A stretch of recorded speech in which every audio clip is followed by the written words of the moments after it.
Hello again, it's Neal from the Stalybridge Music Academy, and we continue our journey with the bugle chords, and this one is called taps.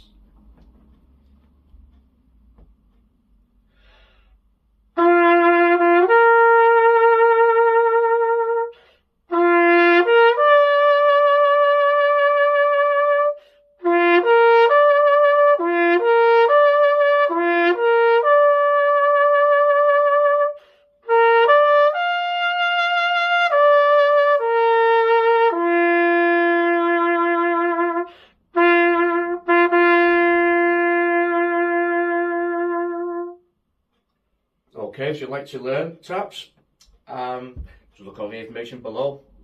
Thank you very much.